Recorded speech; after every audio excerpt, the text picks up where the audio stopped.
नीरू का बेटा फौज में बड़ी पोस्ट पर था। वो हमेशा तैनाती में बाहर रहता। घर में अकेली नीरू बोरियत महसूस करती थी। नीरू की सहेलियों ने उसे सलाह दी कि वो अपने बेटे की शादी करवा दे। बहू के आ जाने से सब ठीक हो जाएगा। बेटा अपार, तू तो फौज में रहता है, मुझे घर में अकेलापन काटने को दौड़ता है।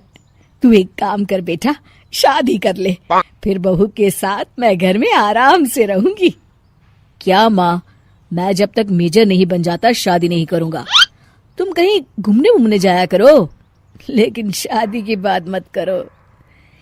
इतना कहकर अपार वहां से चला जाता है, लेकिन जाते वक्त उसे माँ की भी चिंता रहती है।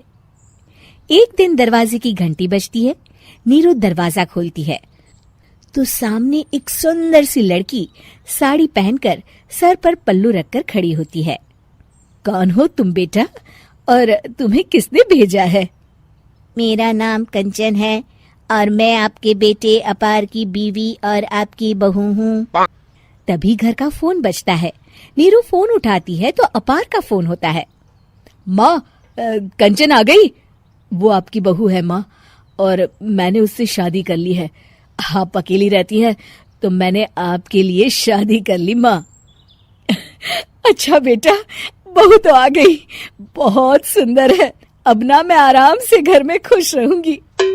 इतना कहकर नीरू जैसे ही कंचन की तरफ देखती है, वो उसके पैर छूती है। नीरू कंचन को आशीर्वाद देकर गले लगा लेती है। अगली सुबह नीरू सोकर उठती है तो अरे, सारा घर कितना चमक रहा है। इतनी सुबह घर का सारा काम किसने किया?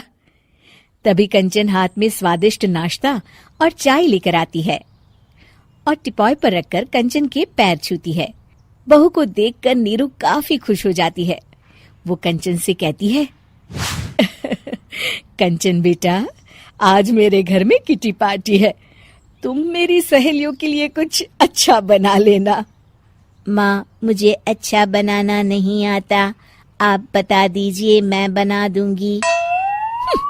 अरे मैं भी तो नहीं जानती।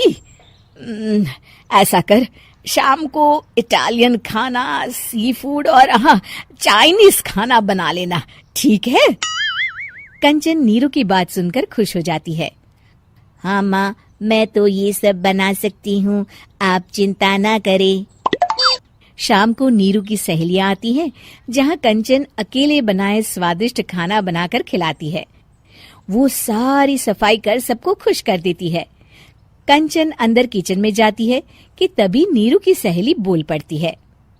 अरे नीरू, तेरी बहू तो बड़ी परफेक्ट है, तेरी हर बात मानती है और सारा काम भी अकेले करती है, तुझे शिकायत का मौका भी नहीं देती। लेकिन क्या फायदा, बेचारी नीरू का जीवन तो बहू के आने के बाद भी बोरिंग का बोरिंग ही रहा। क्यों, ऐसा क्यों बोल रही है? अब तो मेरे साथ मेरी बहू भी रहती है। हाँ, रहती तो है, लेकिन मैं ऐसी लड़कियों को बहुत अच्छे से जानती हूँ। ये सारे काम इसलिए करती है कि तुझे लड़ाई करने का कोई मौका ना मिले और तू फ्रस्ट्रेट हो जाए, समझी? नीरू भोली सूरत बनाकर कहती है, नहीं, मैं नहीं समझी। अरे, घर में सास बहू की लड़ाई ना हो तो घर भी भला घर लगता है क्या? मेरे घर में ही ले ले, सुबह से बहू के साथ लड़ाई में इतनी चहल पहल रहती है कि मन हमारा भी लगा रहता है और पड़ोसियों का भी। नीरू मन में सोचती है, बात तो सही है, अगर ये मेरी शिकायत के बिना ही हर काम कर देगी तो मैं क्या करूंगी? रात को नीरू सोने के लिए कमरे में जाती है, जहाँ कंचन उसके पैर दबाने लगती है। नीरू को अच्छा तो लगता है, लेकिन वो किसी भी तरह से उससे लड़ाई करना चाहती है। बहू, दर्द पैर में नहीं सर पर है और तू मेरे पैर दबा रही है।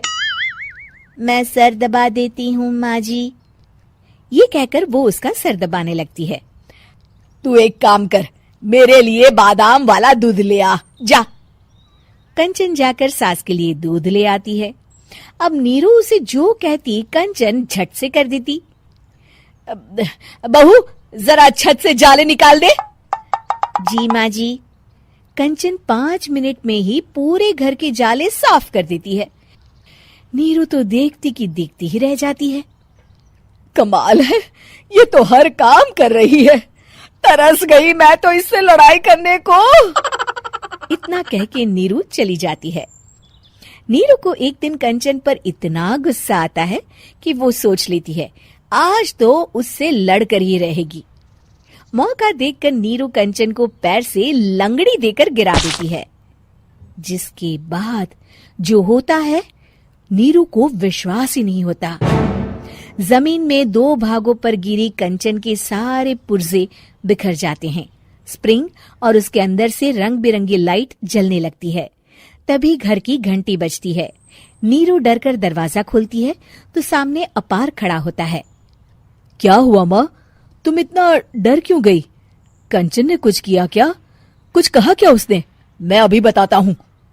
तभी अपार की नजर कंचन पर पड़ती है। अरे माँ, तूने ये क्या किया?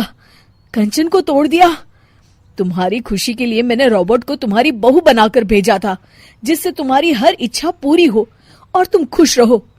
माँ, ये तो इंसान थी भी नहीं, इससे तो गलती हो ही नहीं सकती थी। फिर आपने इसे क्यों तोड़ा? क्या गलती थी इसकी माँ? बेटा, इसकी सबसे बड़ी गलती ये थी कि ये इंसानों की तरह सास से लड़ाई नहीं करती थी। अपार माँ की बात सुनकर हैरान रह जाता है।